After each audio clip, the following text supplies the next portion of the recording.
36 ঘন্টার মধ্যে পাকিস্তানে হামলা করতে যাচ্ছে ভারত, এমন খবরে কলরব উঠে গেছে সারা পৃথিবীতে। অবস্থা এমন যে যুদ্ধে না জড়ানোর জন্য ভারত ও পাকিস্তানকে বোঝানোর দায়িত্ব নিয়েছে স্বয়ং জাতিসংঘ। কিন্তু অবস্থা এমন এক জায়গায় গিয়ে দাঁড়িয়েছে, ফেরার কোনো রাস্তা যেন নেই আর। মুহুর্মুহু হুমকি, ভারত মহাসাগরে মিসাইল পরীক্ষা, সীমান্তে দুই দেশের সেনাদের অস্ত্রের প্রদর্শনী, ভারতের ড্রোন মাটিতে নামিয়ে পাকিস্তানিদের উল্লাস, কিংবা দুই দেশের সরকারের কেউ কাউকে সহ্য না করা, অধিকাংশ চুক্তি বাতিল, দুই দেশেই থাকা অপর দেশের নাগরিকদের বের করে দেয়া, এহেন কোনো কিছু বাদ যায়নি এখন পর্যন্ত।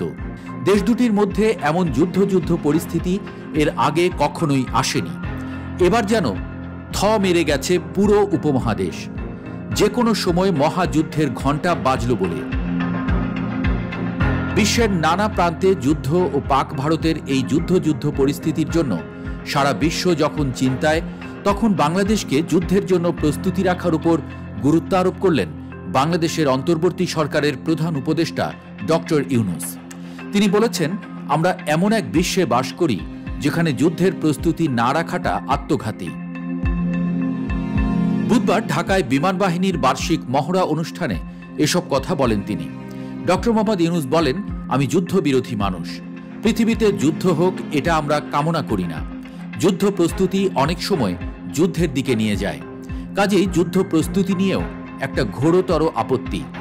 কিন্তু এমন বিশ্বে আমরা বাস করি, প্রতিনিয়ত যুদ্ধের হুমকি আমাদের ঘিরে থাকে, তো সেখানে প্রস্তুতি না নিয়ে থাকা এটা অসম্ভব হয়ে পড়ে।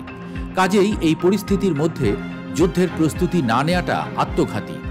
উদাহরণ হিসেবে তিনি বলেন, আমাদেরই কাছে ভারত পাকিস্তান যুদ্ধ শুরু হয়ে যাওয়ার মতো অবস্থার মধ্যে রয়েছে। সকালের খবরে দেখলাম, হয়তো গুজব, আজকেই শুরু হয়ে যাবে যুদ্ধ।